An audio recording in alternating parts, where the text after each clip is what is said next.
welcome to the S.O.S podcast here live at the MIC. We're so excited to be here again. As always, don't forget, don't drown to see a transition. Grab the S.O.S lifeline. I am honored to be here with my co-host, Keith. How you doing today, Keith? I am living the dream. Yourself? It's always a dream. Always a dream. And we brought back former co-host and still, what do we call you? I don't know. You're on the bench. Yeah. The right-handed reliever. There you go. There you go. Eric Brew back with us today. How you doing today, Eric? Brother, if I was any better, I'd be twins. I'm so pumped to be here.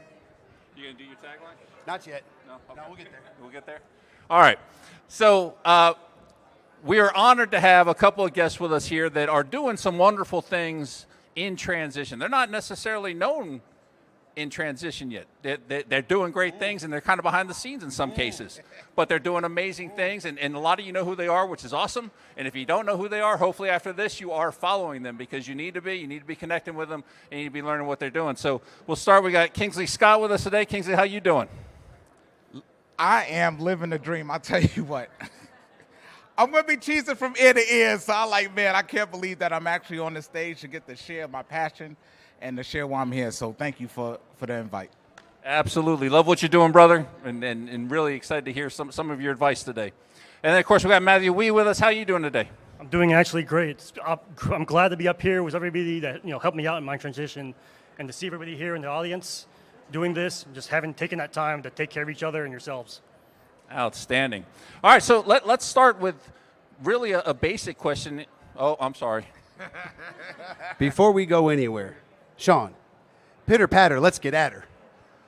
There you go. You need to come up with a tagline. Although he has a logo, you didn't have a logo on the show, so yeah, you brought the logo.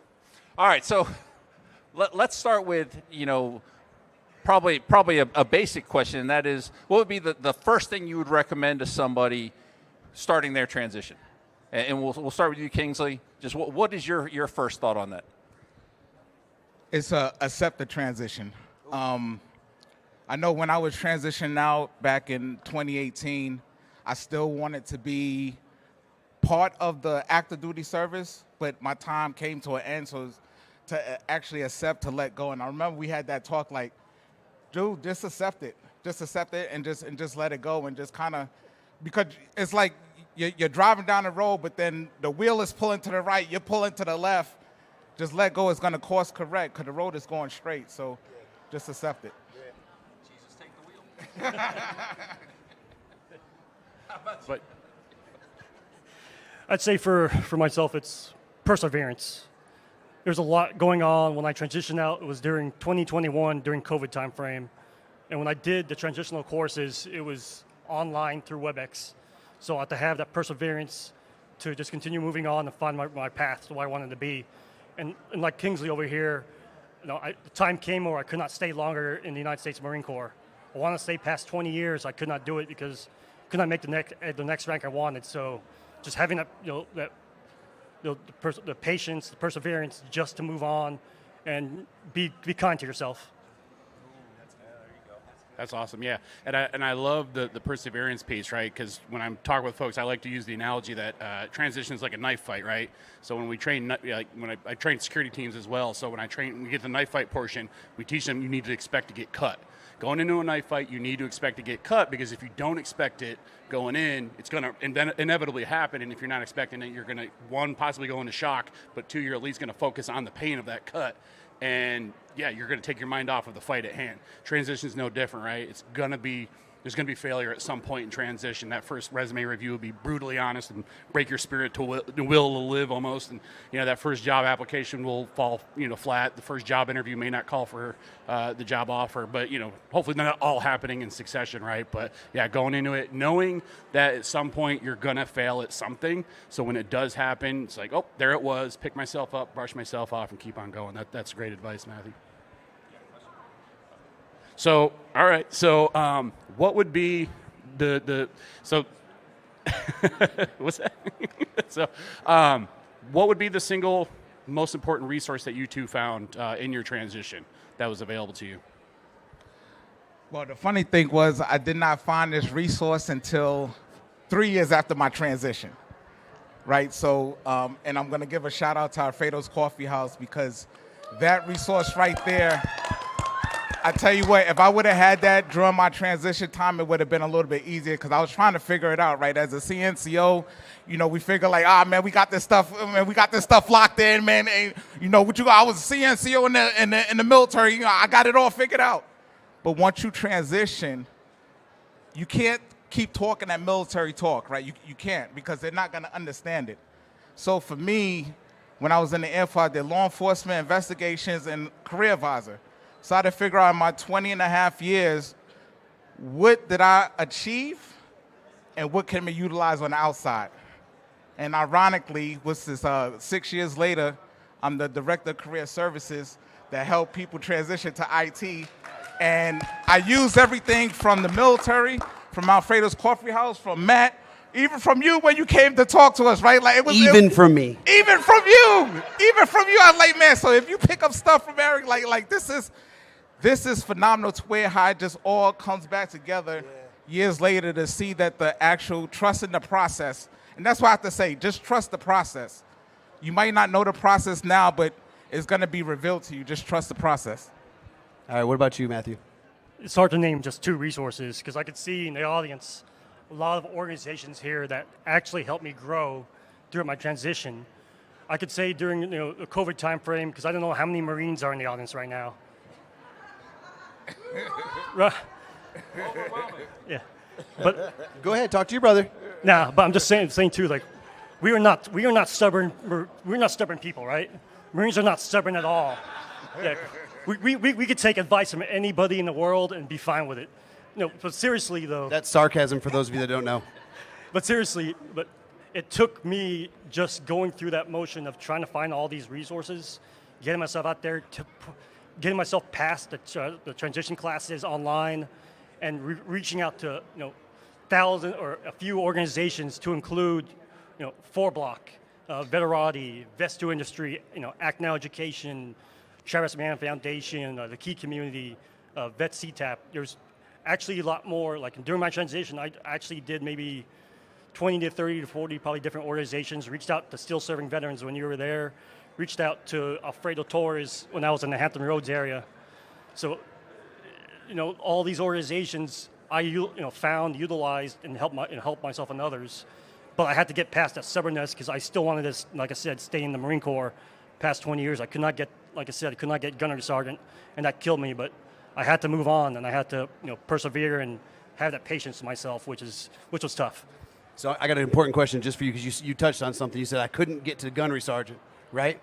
Since you retired, since you've been out of the Marine Corps, how many people have asked you, did you get to the gunnery sergeant? None, just myself. That's weird, right? I love you, man. All right, next question. You ready? Let's go. Let's go, brother. You better be ready. I'm ready. All right, here we go. What was the one thing that took you by surprise going into transition? You just hit on it. I was falling behind the rank, right? But once you transition, they don't ask you what rank you are. They don't care if you're enlisted, if you're officer. Can you do the job or not? Can you handle the responsibilities or not?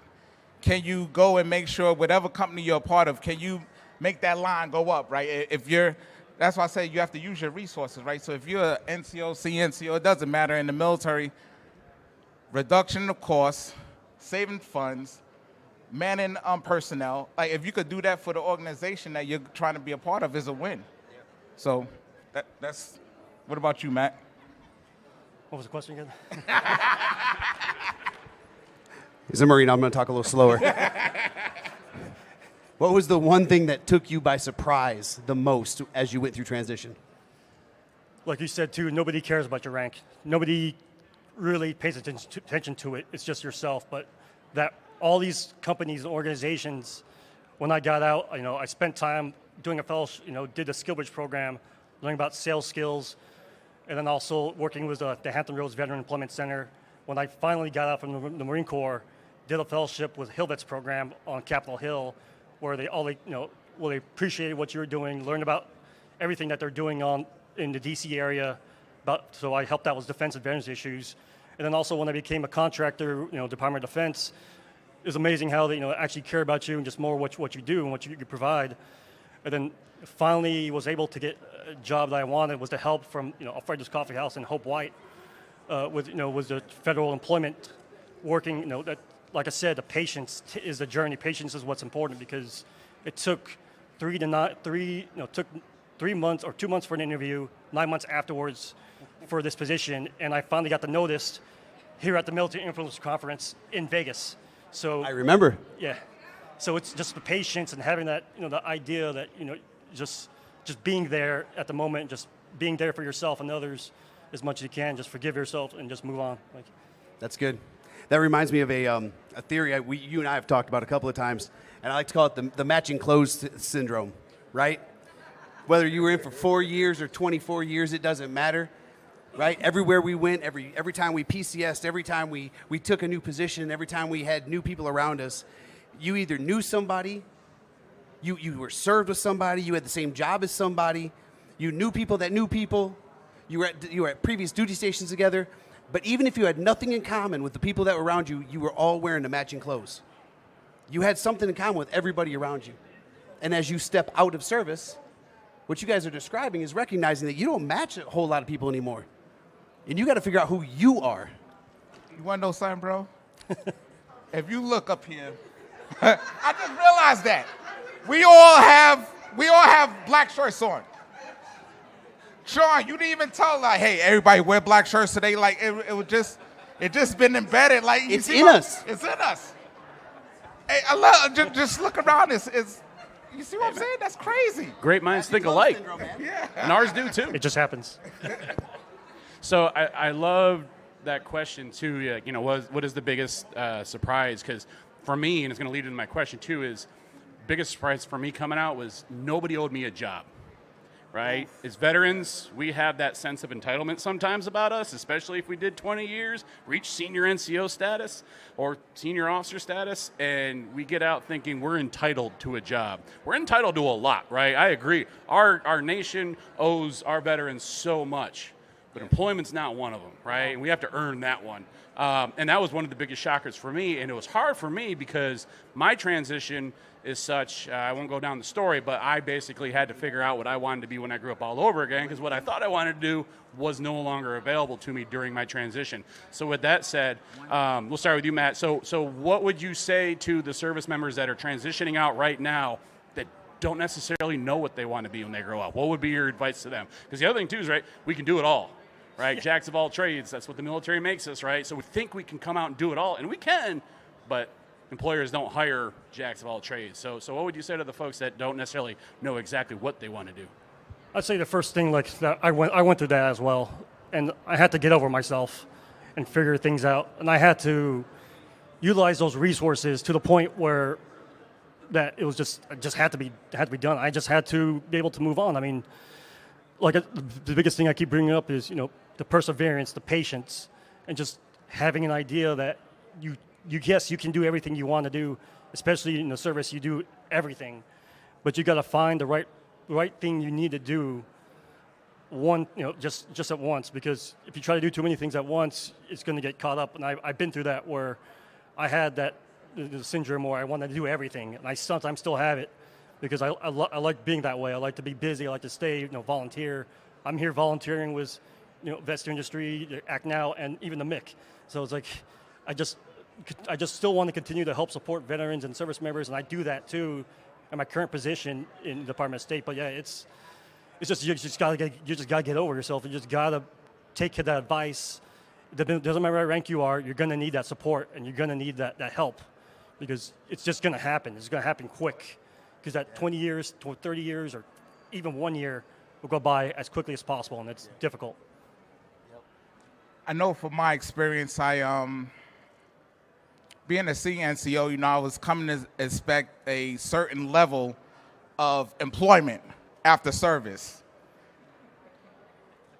The young case, Scott, I was like, I had to eat crow, so I came in as an intern, right? And a lot of people like, well, no, you don't need to go that route, but I had to do what was best for me, because I had to build back up my confidence.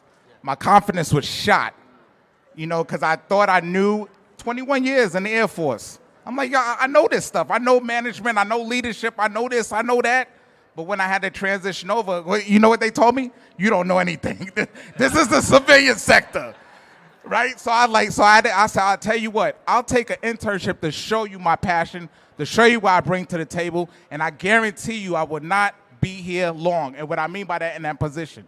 So from intern, I went to advisor. From advisor, I went to lead advisor. From lead advisor, I went to director. Right? So, and it keeps going, and I share that with other veterans and people that transition. It's okay to hit the reset button. You don't have to stay there. You can stay there if you want. You know, if you feel comfortable, that's fine, but you don't have to stay there. But it's just to show people to take a chance on you, because somebody is going to take a chance on you when somebody is not. But in order for them to take the chance on you, you have to take a chance on yourself. So, outstanding. That's such a great story. Yeah, definitely. Give him a round of applause. So, giving you guys both a chance to brag a little bit, okay? Tell the audience, tell our viewers, why should transitioning service members seek you out and follow you? Tell them about the stuff you're doing and how you're willing to help them. Man. And I'm looking for my support system is over there, and she's hiding because she said something as great is gonna happen, and then when it's time, it's time. So Hope, I'm just letting you know it's time. There you go. Ever since when I was in the military and mental health battle and struggles, I told myself I have to make my dash count. And somebody asked me, what does that mean? And I told them, I said, everybody knows when you come, right, the meet and greet, how you doing, welcome you to the unit. And they know when you go, send off, you know. But what did you do in between, that dash? And I tell everybody the most important thing on the headstone, most important thing on a plaque is that dash, because it sums up how did you leave that organization, how did you leave that situation, did you leave it better than how you found it? And that's what I told myself. I said, when I transitioned, I was down, yeah. But then, like I said, when I found Alfredo, when I found Hope, when I found everybody, y'all know who I'm talking about, right? Because everybody, yeah. And everybody has their story and their journey. I just thought it was me. And then when I figure out, like, yo, everybody has their story and journey, but they making their dash count, right? Because before I close my eyes and I stop breathing, I want to make sure I leave it better than how I found it, right? So, so I have my own, I'm starting up a little small thing, Phoenix Solution Enterprise, besides what I'm doing as a director. But I said I'm going to do confidence building and consulting, right? Because I know what it's like for that transition. So when I was speaking to my little daughter, 13 years old, she said, Poppy, what are you going to name the company? I said, baby, I'm going to name it Phoenix Solutions Enterprise, rising from the ashes. Because sometimes people have to see, you know how you have some people sit back like, oh, let me see what he's going to do, you know what's going to happen. And then when they see you rise, like, well, if he could do it, why can't I? So I just want to be that why can't I? That's all I have to share right there. I'm going to tell you, dude, as one of the very early conversations that you and I had, you were never going to stay in the ashes. You were never going to stay. Hey, you better be careful. This might be a new co-host.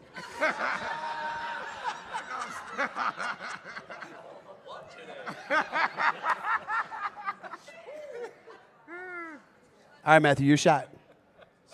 So for myself, I never expected to be up here in this live podcast.